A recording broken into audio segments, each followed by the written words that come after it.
From Tally to Cali. It's time to wake up. Wake up! Warchant.com is your ultimate Seminole sports source. And this is Wake Up Warchant, presented by Vitamin Energy. The vitamins. The energy. Now here's Warchant.com's Aslan Hajavandi and Corey Clark.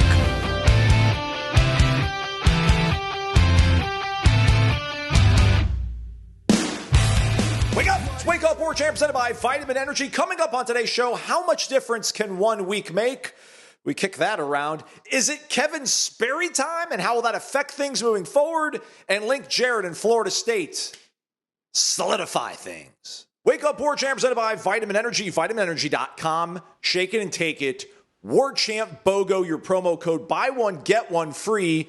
So you get a 12-pack of this, 24 bottles. 24 bottles could probably last you until the end of the year. If you're like me, you take about a half shot every single day, which gives me all the energy I need, all the nutrients I need to get my focus game up a little bit, to get my mood feeling a little bit better, all in one little shot. Not even 2 fluid ounces. Tastes great. The blue raspberry, Tango orange, Give it a shot, everybody. VitaminEnergy.com.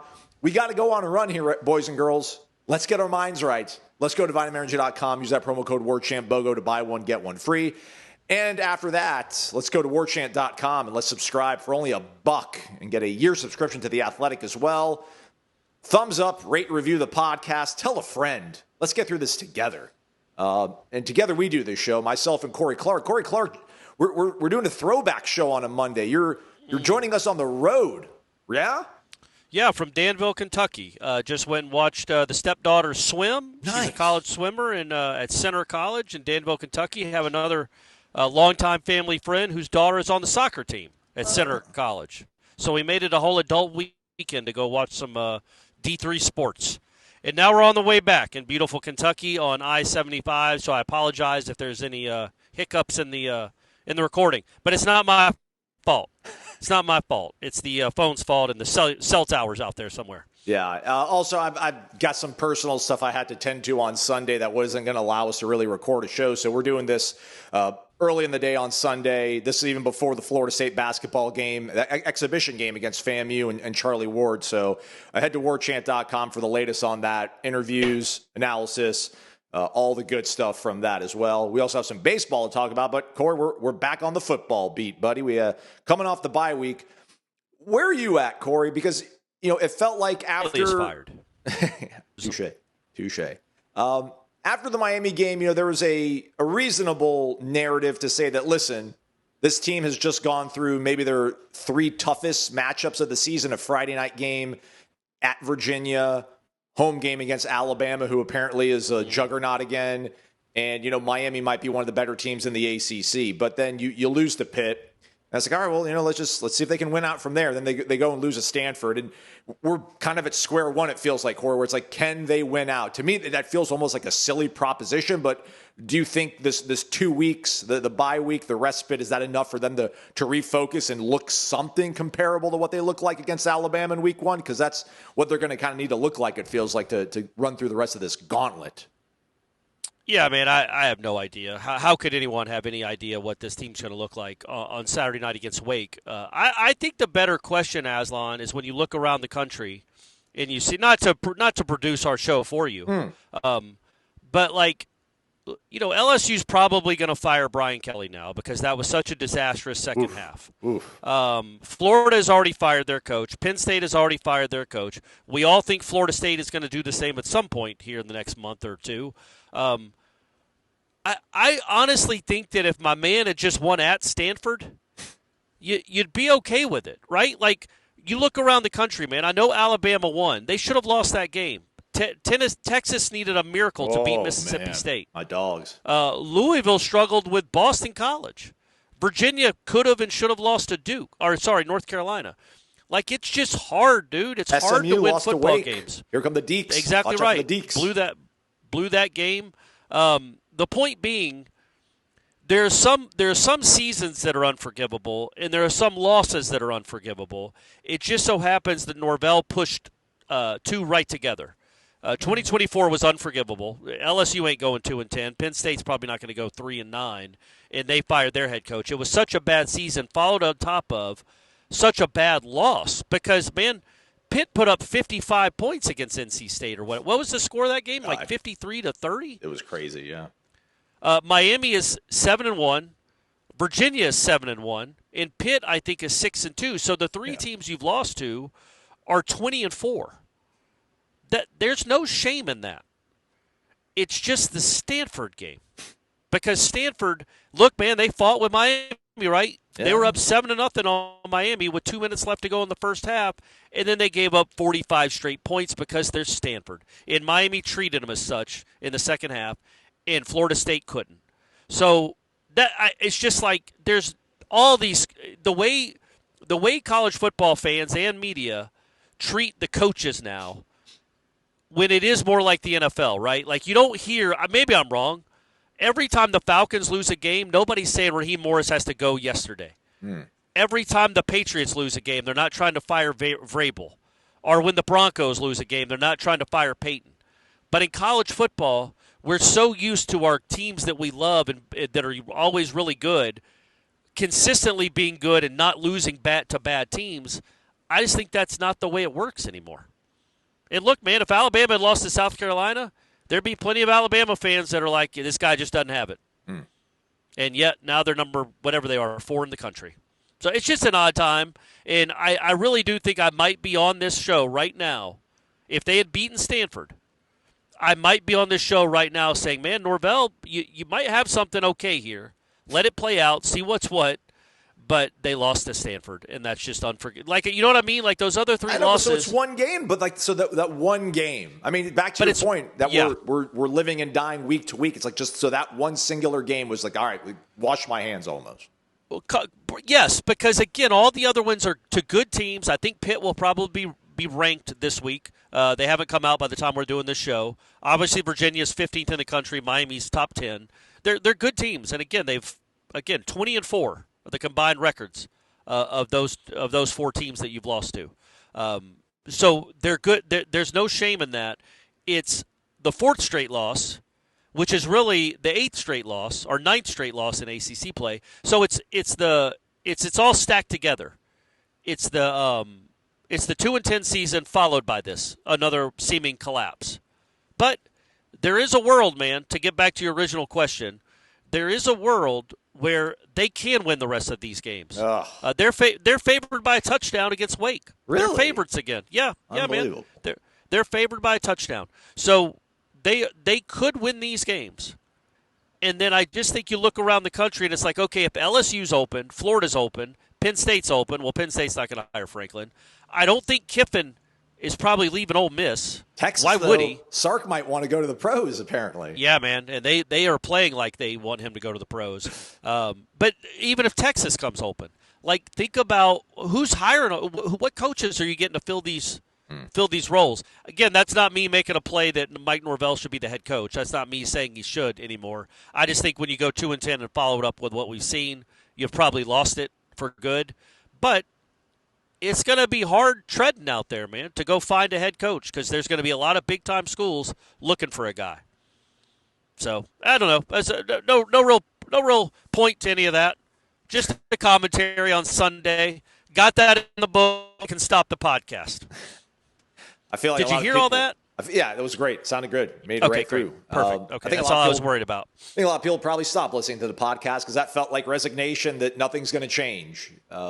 Which, I mean, I don't know. I guess you can keep the head coach and things can change because you'll get some new players. No, I don't mean that. I just mean like it's more a statement on college football in general. Like LSU's about to fire their coach. I think we both think Brian Kelly is a good coach, right? Yeah. Not a great one, clearly, but a good one. He's not. He's a good coach. What does LSU want? No, they want national. I know they titles. want more than they want playoff appearances. So do they? Who's that? Who's that? Elko? They going to go hire Elko? Because he just destroyed them? Like, you know what I mean? They got to go get Jimbo finally? Jimbo's dream could come true and he can coach at LSU? Like, who's out there that's a guarantee for LSU? Sometimes you just lose games. And I don't want to equate LSU to Florida State because LSU did not go 2-10 last year. That was not their 4th straight loss.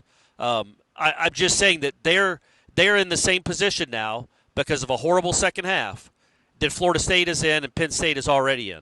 Or Penn State's already done and Florida's already done. Like these in Florida again, Napier had to go. It was clear he had made it clear he wasn't the right guy. I don't know that Brian Kelly's made it clear, and I darn sure don't think James Franklin made it clear. And yet they're about to go too. Meanwhile, these NFL head coaches stay straight losing 7 games a year, and they get to go to the playoffs. And people like them. You know what I mean? It's just it's weird how the college football has turned into this. Yeah, again, maybe we need to recalibrate the idea that, but that's the thing. It's like, okay, you can lose 2 or 3. Like, one was the end of the world 20 years ago, 15 years ago. Now it's like, all right, we'll give you 2. We'll give you 2 bad weeks, maybe even 3. But to have 4 before it's even turned November feels really dire. And to your point about LSU, maybe they are a little bit more similar to Florida State than we think, just in terms of, listen, I don't think they should move off Brian Kelly because, to your point, I don't know. Listen, I like Willie Fritz. I like Jake Dickert. I don't know how much that really, energizes your fan base if you're LSU. But he had a really bad defensive coordinator when he first got there. Like, when he went and got this NFL linebackers coach that was part of the Chiefs Super Bowl run in Matt House. He ended up being a sieve of a defensive coordinator. So he replaced the defensive coordinator. He brought his OC with him. Mike Denbrock then left and went to Notre Dame, I think, last year. So he's got a new offensive coordinator. So if you're an LSU fan, and this is much to what I've been saying about Florida State, like, you've seen it almost seemingly in every possible combination. I mean, you had a Heisman-winning quarterback at LSU, right? Yeah. So I guess you could even say Jordan was a little bit of that caliber. But with Mike, it's just, again, man, you've seen him with him delegating things off to Kenny. You saw him then calling plays, taking control of the offense when he promoted Atkins after Dillingham left. Now you've seen him let go of it again and hand it off to Gus. You've seen him bring in a new defensive coordinator. You've seen him go in the portal and reload for like a 3rd time. It's just, it's like, I don't know how many more permeations are there left? Like, how many more, Norvell 3.0, 4.0? How much of a difference is it? Or is it just the iPhone that it just comes out new every year and it's like, it's pretty much the same thing, but we're just going to keep charging you more money for it. Enjoy, everybody. Yeah, when it comes to Norvell, look, I don't want that to sound, again, I want to go back and reiterate, I was not defending him or these losses. I do think if they were 5-3 right now, and you're looking around the country, you're like, and if you're pragmatic, you're like, they're kind of rubbing shoulders with everybody else. They're 3-4. They just lost to Stanford, who's horrible, and proved in the second half how ridiculous that loss was. But it's there are no guaranteed head coaches, and moreover, let's say it does become like LSU fires their coach and Kiffin says no. And let's just use James Franklin. I know there are people that don't want him, but let's say James Franklin is legitimately on the table to be hired. Yeah. Well, now you got LSU, Florida, and Florida State all in the mix for him. Yeah. Like if they all, there's a chance they would all make a run at him. And it's like if you're LSU, because I do think James Franklin is an upgrade over Mike Norvell, probably a significant one. Not probably. He would be a significant upgrade over Mike Norvell because of his talent acquisition. And obviously he's an upgrade over Billy Napier. I don't know that he's an upgrade over Brian Kelly. Yeah. So you're going to fire Brian you're going to fire Brian Kelly to bring in James Franklin. And again, he hasn't been fired as we're doing this show. He might coach out the end of the year. They might finish 8-4 and he'll stay. And I think Brian Kelly's a good coach. I think it's hard to win in college football. And it's really hard in the SEC. Like Shane Beamer was the toast of the town last year. He might be fired. This is just the nature of that position in the SEC. And it also is year 6 for Norvell. So, yeah, man, if he wins out or goes 4-1, what means he's won either at Clemson or at Florida and then won the rest, there is a case to be made that if you're gonna replace him with a guy from South Florida, what's the point? Yeah. If James Franklin is on the table, I would absolutely go after James Franklin over Mike Norvell. But I would not say the same thing necessarily about Alex Golish. And if they do go 7-5, then yeah, he has a reasonable chance to maybe run it back. But why would we think that's going to happen, Aslan? Yeah, the week off, to answer your initial question, the week off might really, really help, or it might mean nothing at all. And I think most of the people listening to this right now, because of what we've seen over the last month, assume it's going to mean nothing at all. And it's going to look just as choppy and, uninspired as it has the last 4 weeks. Yeah, I felt the way they looked against Miami. I thought it was a really tough sell to say, what if they win out from here on out? Then after the Pitt game, I'm like, we can't keep living in this world. And then, then after the Stanford game, like I'm out on that. Like I'm not saying I'm totally out on Mike Norvell, but I guess I kind of am. But I cannot to me, it just feels really, I don't want to say irresponsible because we're a podcast talking about sports. It's not that big of a deal, everybody. But yeah, I can't wrap my head around them beating a good Wake team, still a good Clemson team at Clemson. Listen, NC State, for as gross as that game was against Pitt, they still did put up like 30-something points. I mean, one of them was a scrub time. 53-34 was the final score on that game. Yeah. Friday night, Raleigh, that's going to be a problem. In the Swamp, that's going to be a problem. Virginia Tech's actually pretty, so it's but I get it. They're favored, so it's worth something to kick around about. There is another element dynamic to this upcoming week that we need to uncover, but we need to also let you guys know that this week we'll be back at the Corner Pocket Bar and Grill on Friday at 5 p.m. for a meet and greet. If you're in town to watch the favored Noles take on the Wake Forest Demon Deacons, 7:30 kickoff. Doke at night, everybody. Feel the magic.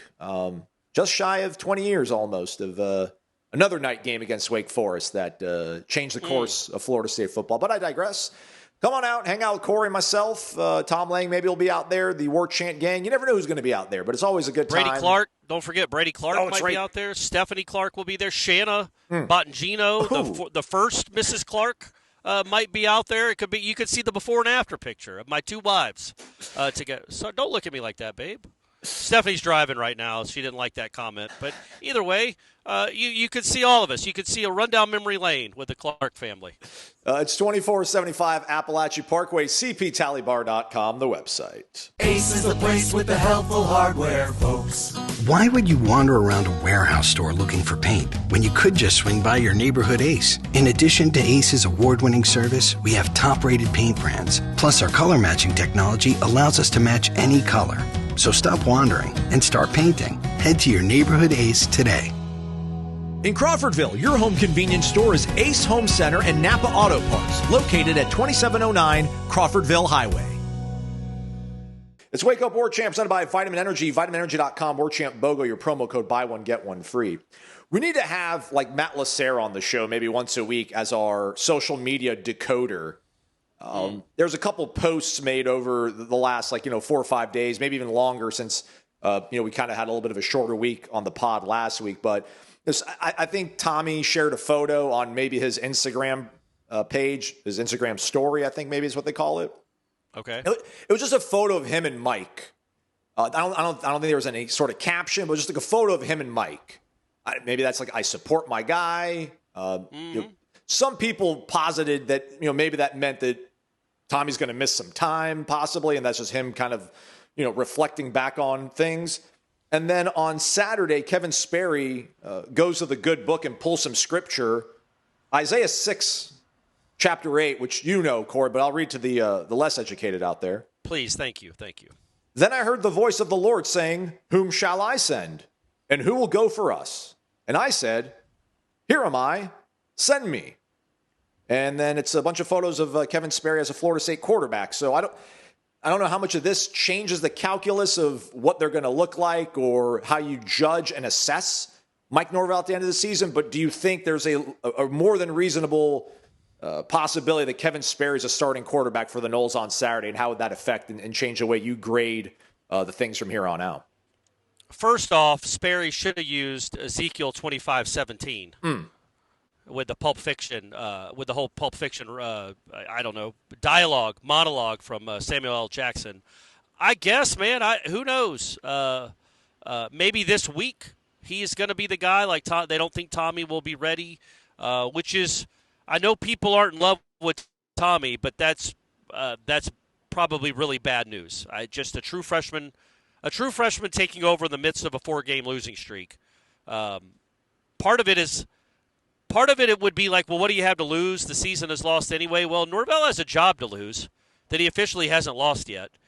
But I guess I would say if another week of rest would give Tommy a chance to play at Clemson fully healthy, then maybe it's worth the risk. But Tommy might be done for the year. Who knows, man? We have no idea what that injury was. I mean, we do, but no idea what the other injuries were.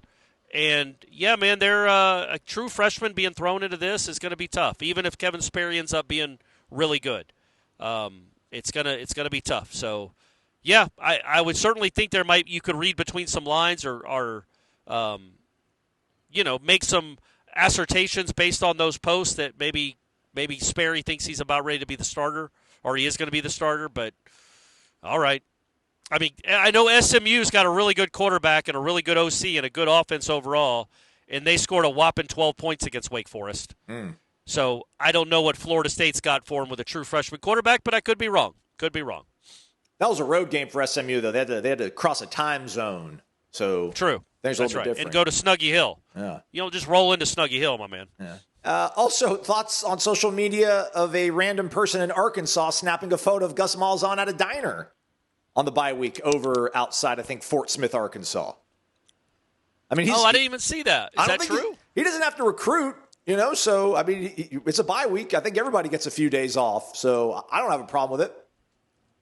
I had a day off. So we think he might have been interviewing for the job is the thought. I don't think so, but I guess that could be, the conspiracy theory too. And I think for some people it's just like, the house is burning down right now. You're a firefighter. Like, why are you on break right now? But it's like, hey man, it's a bye week. Like sometimes getting away from things kind of helps. And again, I think we assume a lot of things about what his duties, his roles, what the agreement was. But I think we're all pretty much, it's safe to say that he's not the recruiting coordinator for the Florida State Seminoles. So that's really all you can be doing right now.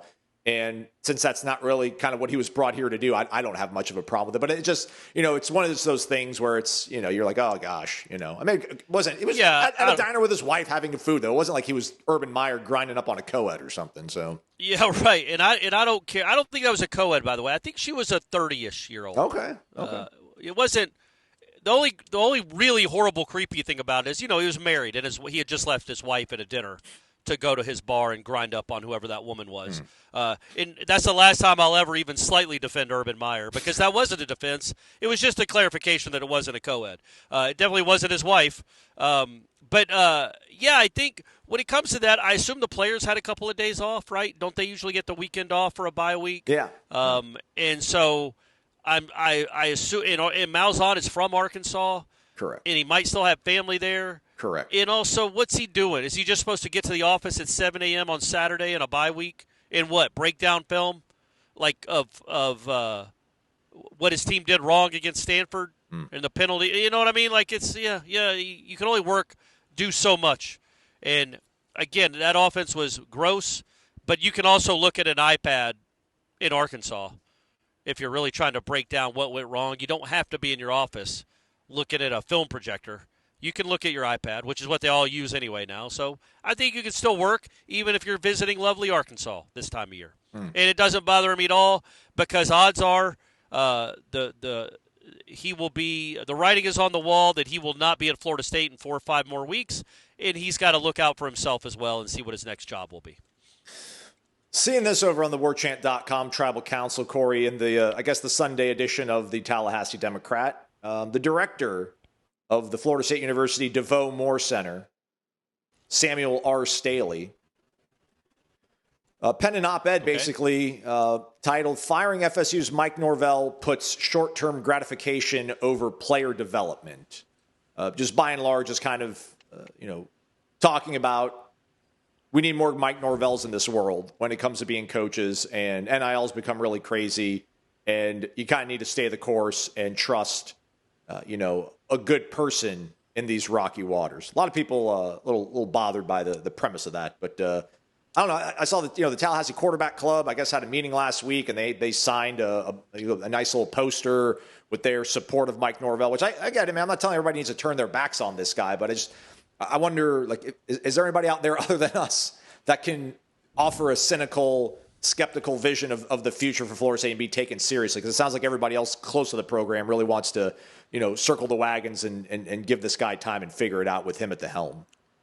Yeah, man, I just think it's year 6, right? And it's the second year where his team, again, it's four-game losing streaks. This isn't normal. This doesn't need to be normalized. And at the end of the day, he is not paid to be a good person. It's awesome that he is. He is paid to win football games. And he knows that. We all know that. So there is a part of you that wonders, okay, they're going to have to owe this guy a lot of money. Couldn't they spend that on more better players? But I just feel like they're going to do that anyway with whoever comes in. And at some point, in anything, whether it's a job that you hate, a relationship that's toxic, a restaurant you keep going to that has bad service, at some point, enough is enough. You can't just give somebody more and more time. Well, he won't be that much of a jerk to me in public the next time we're in public.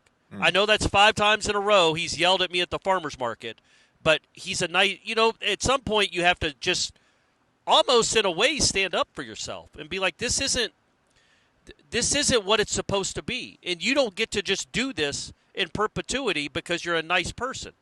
And obviously now I'm talking about Mike Norvell, the football coach, not the fictional man yelling at his wife at the farmer's market. What a jerk he sounds like. So it just comes down to at some point wins and losses, and he is making it more and more clear with every game that he's not a good fit here anymore. And it's because of the way they lose, the way seasons tend to go under him.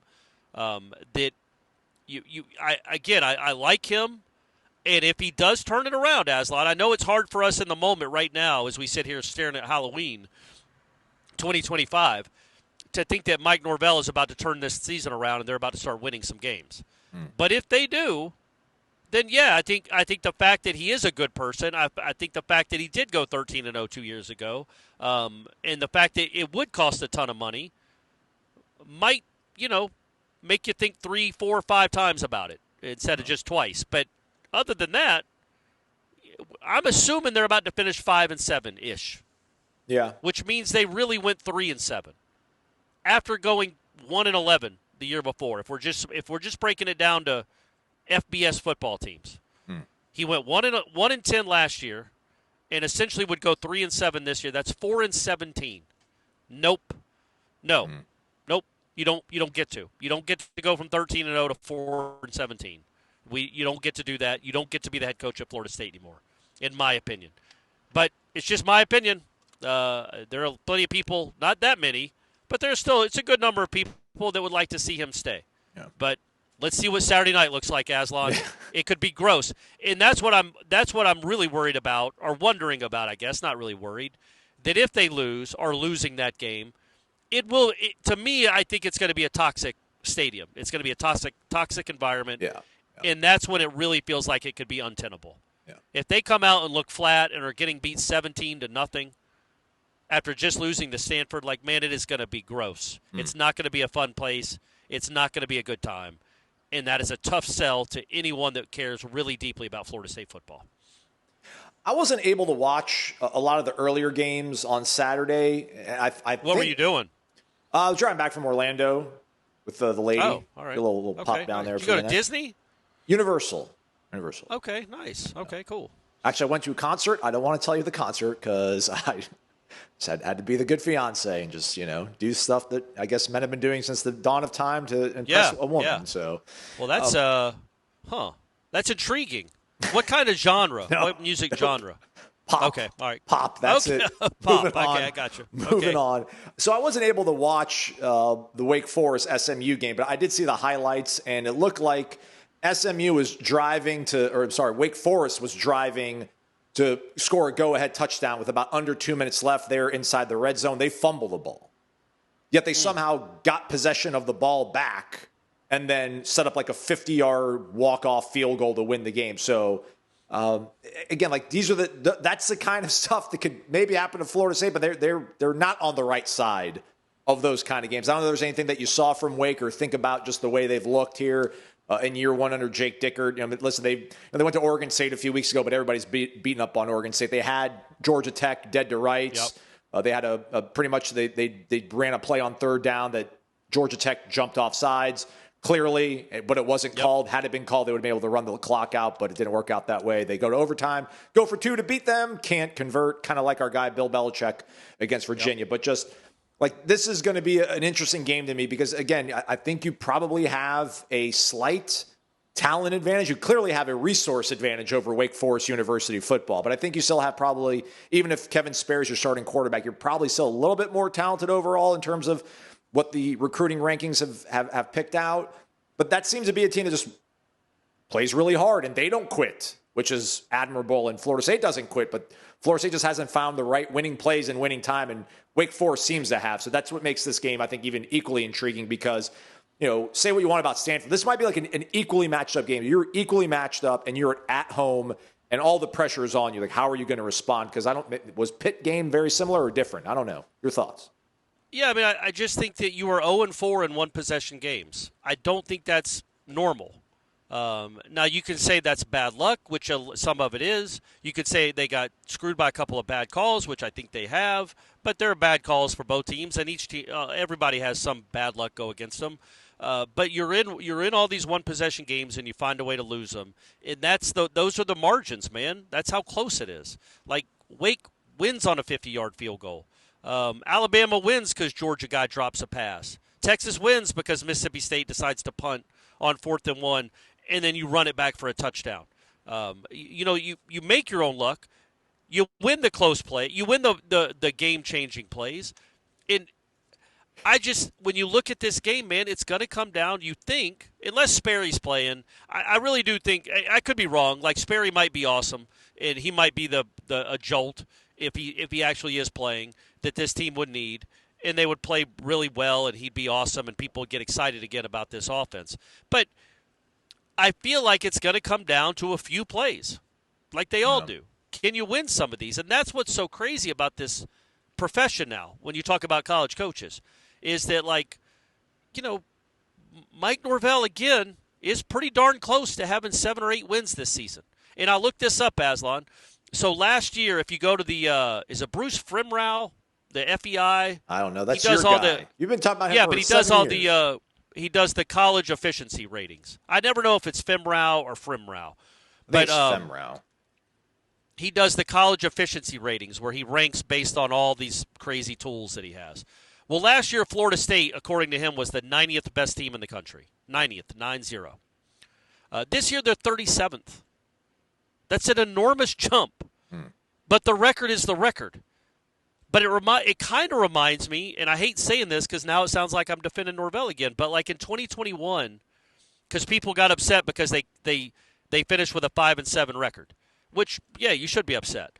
But if you looked at where they finished in all these efficiency ratings and what their record should have been or could have been compared to the year before, it made a jump. And I do think this team made a substantial jump. Everything except the win totals. And at the end of the day, it's all that matters. So there, I stopped defending Norvell. The point being, they're so thin, man. And it's Wake Forest should have lost that game. Could have very easily lost that game. And then what? That he's not as good a coach? Right.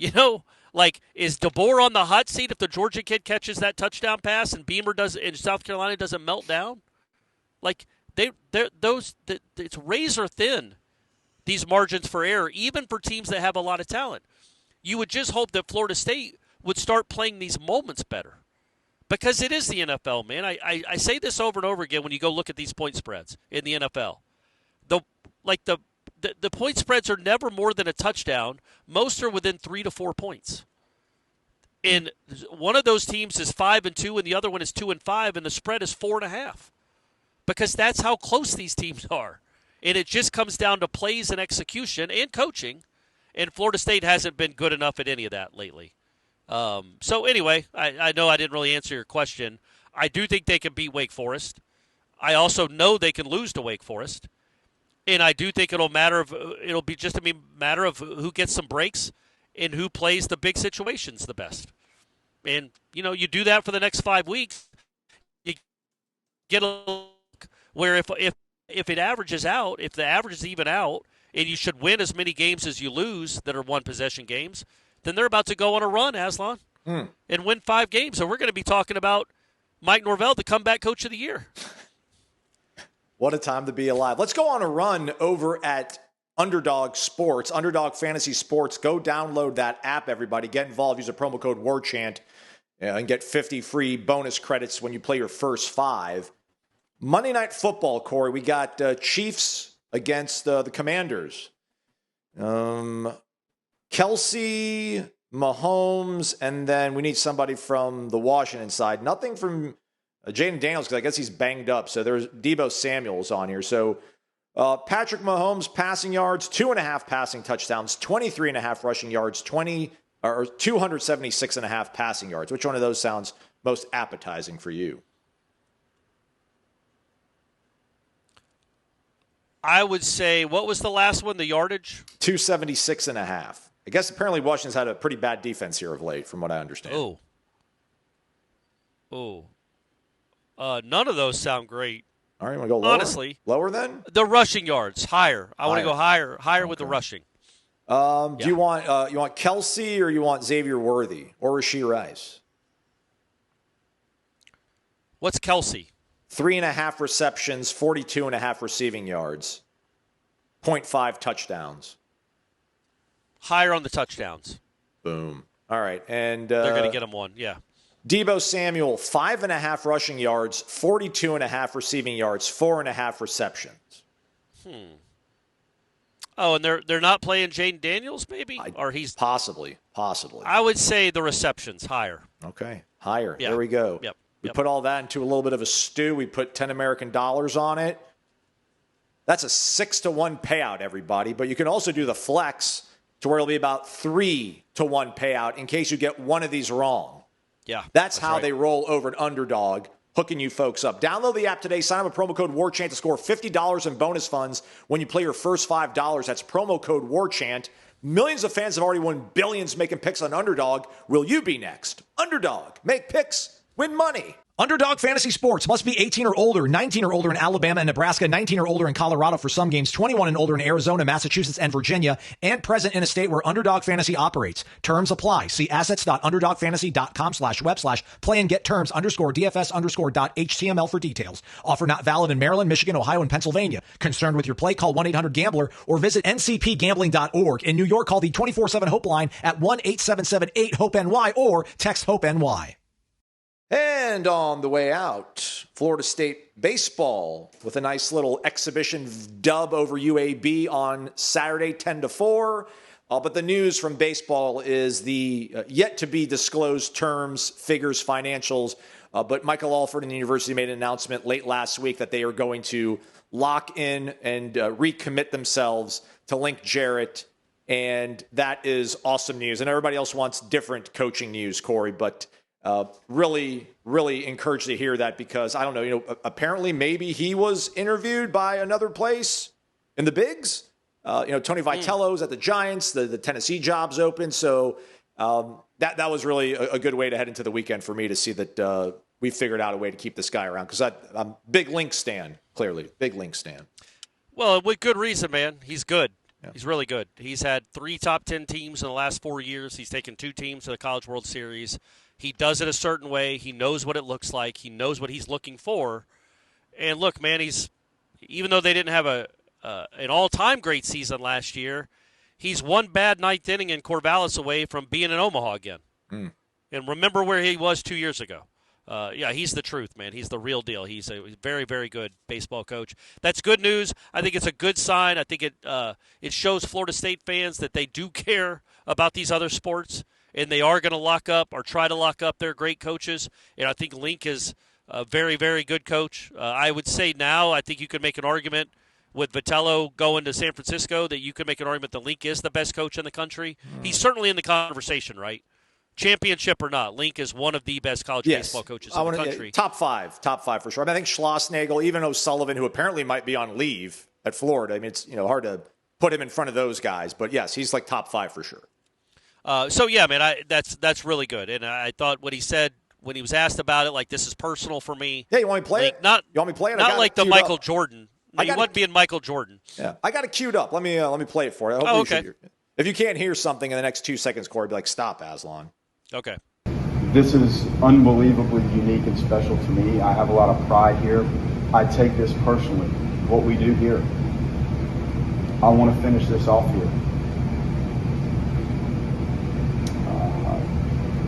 The time and the thoughts and the effort to try to build this program, and you can even, I felt that way as a player, you can look back to that and how much it meant to me.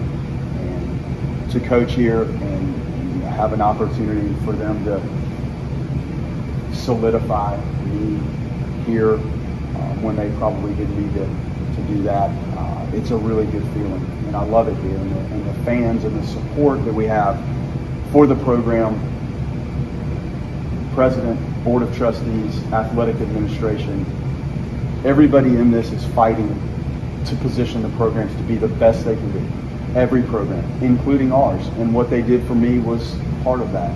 And they're doing that for programs outside of this baseball stadium.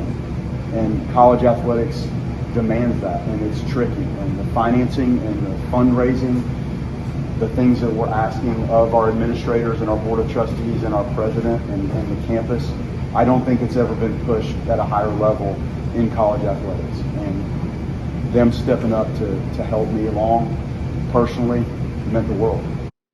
I mean, we're in good hands, you know.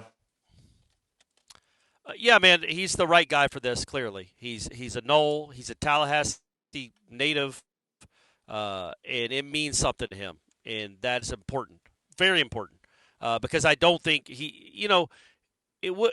I can understand why he would be intrigued about a Major League Baseball job, wouldn't he? All of us. I don't know that I would have never thought Vitello would be a guy that a Major League team would be interested in just because of his personality, but Buster loves him, apparently, and I'm glad Buster stayed away from Link. That would have been, man, Buster would have lost a lot of fans if he'd have gone and hired Link Jarrett as his head coach. That would have been like Dion taking Travis Hunter. Yeah, he didn't. And, I think that Link being locked in at Florida State is it just knowing – I know there was a gap between Mike Martin Sr. and Link Jarrett. But it was a 2-year gap, but having this connection now with Link where you feel like, I don't know how old Link is, 54. Would you be surprised if I would not be surprised if he retires at Florida State when he's 70. So you basically get 15 years of Link Jarrett, 15 more years of Link Jarrett is what I envision, personally, Corey Clark envision, as long as it keeps going well, which there's no reason it shouldn't. And that's really cool to have essentially 60 years of Florida State guys where it really means something to them, and it's an elite program. Mm-hmm. It's an elite program, and Link has made it back into one, and it feels like it's not going to fall off greatly or sharply anytime soon, even though in the current landscape of college athletics, you've got some real obstacles when you're at Florida State right now. Link Jarrett is the guy to run this show. Yeah. And I think he's right. I think it does say how committed they are. I don't know what the terms are, but I don't think he's signed for $1 more. I think he got, more years and a lot more money, and that shows how committed they are to baseball, which is a good thing. Yeah. All right. Maybe not as long of a show as we usually do on a Monday, but again, we had some odd circumstances, but we're pros. We pushed through it. Good job, Corey. You want to give a shout out to your internet, data, cell phone provider for holding up pretty well 45 minutes through the mountains of Kentucky? Yeah, shout out AT&T, and shout out just the idea of a personal hotspot. Yeah. What a good idea that is, right? That we all can have access to our Wi-Fi as long as we got a cell phone and some cell towers. It's good stuff. And shout out to Stephanie for driving. Yes, right. She is now legitimately – we've still got 9 hours left, by the way, in this drive. So she legitimately just crawled in the back seat because Mama's going to go lay down for a while. Okay. Because she's tired. Tough night, long night last night for her. So I get to drive for the next 9 hours. So I'm glad I got to record this first. Okay, well, go listen to Headlines. It's good stuff. And great. Okay, yeah. Maybe listen to some old shows. Go back, just do a roulette of 2019 Wake Up Warchant podcasts. All the dumb stuff I must have said. Hey, give him time. Give him time. Let him get his own quarterback in here. Yeah, man, I would not want to listen to any of those shows. I'm glad all you guys did, and you continue to listen. We do appreciate it. All right, we'll do a mailbag hopefully tomorrow, but we'll see how it goes because, again, Corey's got 9 hours on the road. And but we'll speak to Mike Norvell, Monday press conference. We're back at it. We'll have that up on warchant.com probably around noon. He goes at 11:30 sharp, Coach Norvell. So we'll have the full blow-by-blow for that over at warchant.com. And, we'll do another podcast, Jeff Cameron Show, 1 to 4 o'clock. And, thanks for listening, everybody. He's Corey Mazon. It's been Wake Up Warchant presented by Vitamin Energy, vitaminenergy.com. warchantbogo, your promo code.